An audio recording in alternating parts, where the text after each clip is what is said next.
साईं की बात। बच्चे, सुन मेरी बात।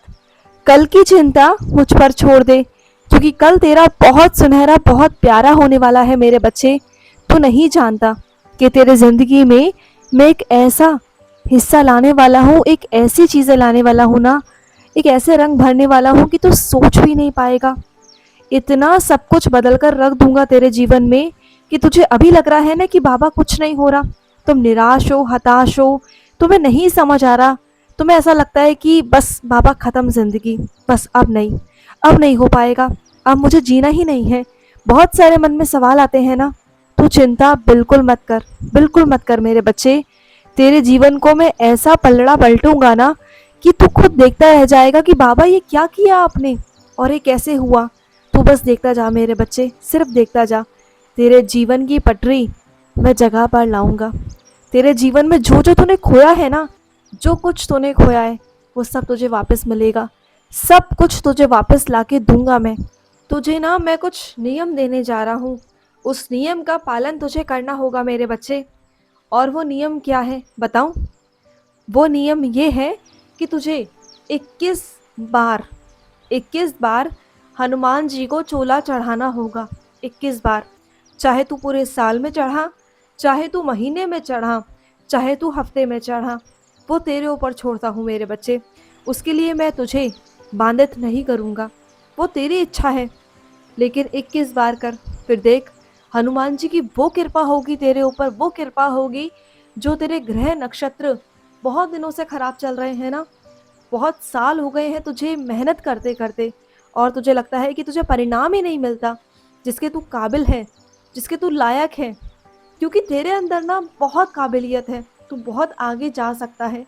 तुझे महसूस भी होता है कि तू बहुत कुछ कर सकता है। लेकिन क्या है ना मेरे बच्चे, तुझे सही रास्ता दिखाने वाला कोई नहीं। तो सुन, तुझे हनुमान जी मदद करेंगे। हनुमान जी, तेरे बजरंग बली तेरी मदद करेंगे, और वो तुझे आगे लेकर जाएंगे। और इतना आगे लेकर जाएंगे ना कि तू सोच भी नहीं पाएगा। सब कुछ अपने आप होता चला जाएगा, सब कुछ। तुझे कुछ करने की आवश्यकता नहीं। बस तुझे हनुमान जी की बस उपासना करनी है और कुछ नहीं। बजरंग बली से प्रार्थना करनी है और कुछ नहीं। और सुन, मैं तुझे एक काम देने जा रहा हूँ। एक ऐसा काम कि जो तू कर सकता है बहुत आसानी से। तेरे घर के पास में कोई बच्चा है, कोई बहुत प्यारा छोटा सा बच्चा है, जिसकी मदद करने के लिए कोई नहीं है, कोई भी नहीं है। उसकी मदद तू करना। अब ये तेरा काम है। तुम जाकर उससे पूछोगे कि उसे किस चीज़ की ज़रूरत है, और उसे वो चीज़ लाकर तुम उसे दोगे।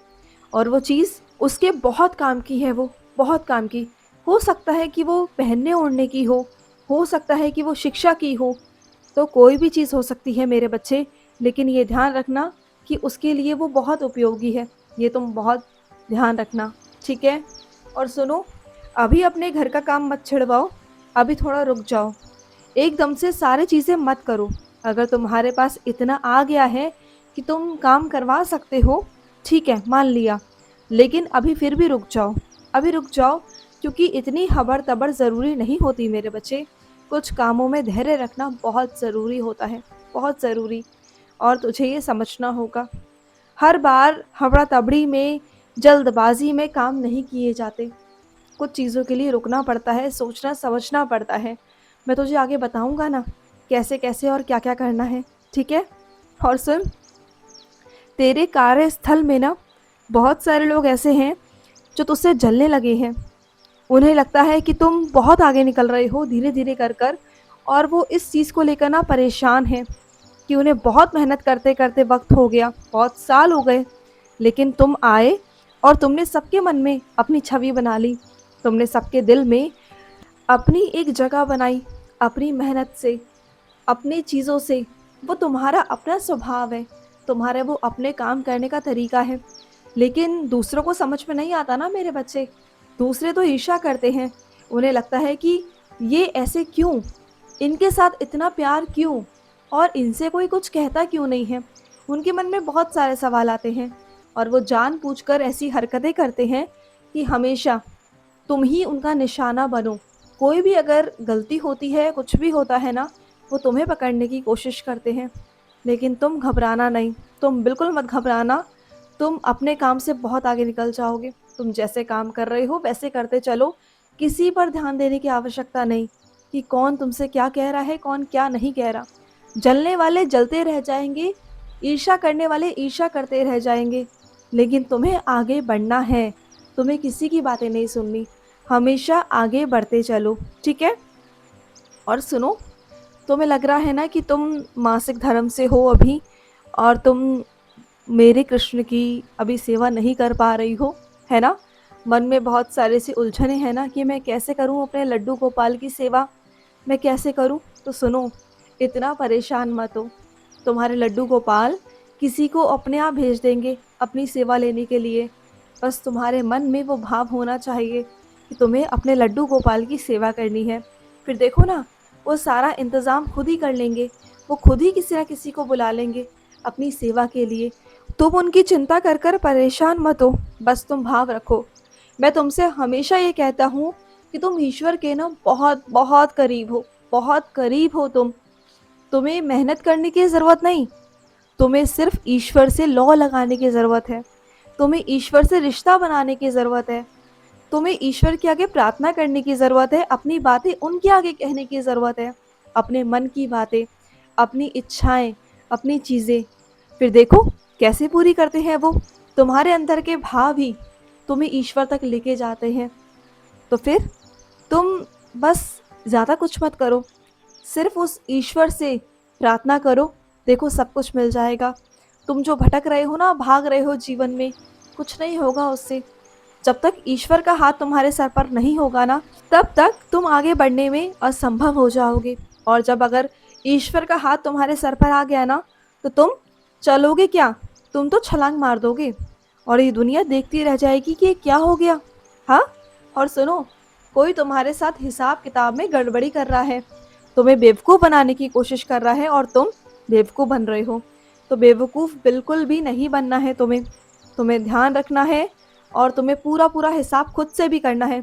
अपना रोज़ का हिसाब खुद से लिखो, अपनी चीज़ें खुद से करो। किसी पर भी निर्भर रहने की तुम्हें आवश्यकता नहीं है। किसी पर नहीं रहना तुम्हें, किसी पर भी निर्भर नहीं रहना। अगर तुम किसी पर निर्भर रहोगे ना, तो फिर ऐसे नहीं चल पाएगा। तुम्हें खुद से सब चीज़ें करनी होंगी। कम से कम निगरानी तो रख सकते हो ना। अगर तुम्हारे पास वक्त नहीं है तो निगरानी करो। और सुनो, अगर तुम्हारा मन भटक रहा है, तुम्हें समझ में नहीं आ रहा कि मैं क्या करूं, आगे मेरा क्या निर्णय होना चाहिए, मेरा क्या फैसला होना चाहिए, क्या जो तुम फैसला लेने जा रहे हो क्या वो सही है या गलत है, तो एक काम करो, तुम मेरे पास आओ, बैठो और अपने सारे दुख, सारे परेशानियां सब कुछ मुझ पर छोड़ दो। बोल दो बाबा कि अब आप देख लो, अब आप देख लो कि कैसे क्या करना है बाबा। मेरे तो सब कुछ हाथ से निकल जा चुका है। मुझे कुछ समझ नहीं आ रहा कि मैं क्या करूं, कैसे बढ़ूं, मुझे क्या करना चाहिए। सब कुछ मुझ पर छोड़ दो। और जब वो कर्म तुम्हारे नहीं मेरे होते हैं ना, तो वो अच्छे होते हैं।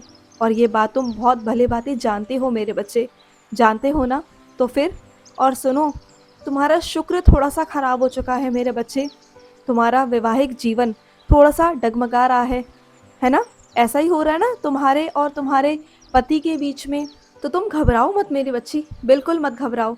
तुम्हारा शुक्र बस थोड़ा सा डामाडोल हो चुका है, थोड़ा सा गड़बड़ा गया है। तो ज़्यादा परेशान होने की ज़रूरत नहीं।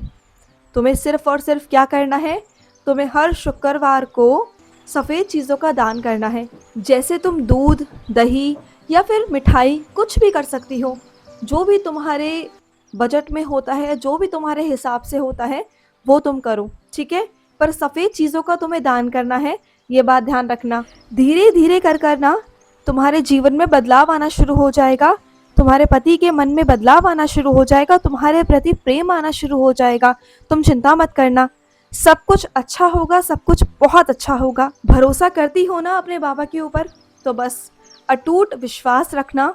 मैं तुम्हारे जीवन को फिर से अच्छा और सुनहरा बनाऊंगा, प्यारा सा बनाऊंगा। तुम बिल्कुल चिंता मत करना। खुश रहो। आज का साई संदेश समाप्त हुआ।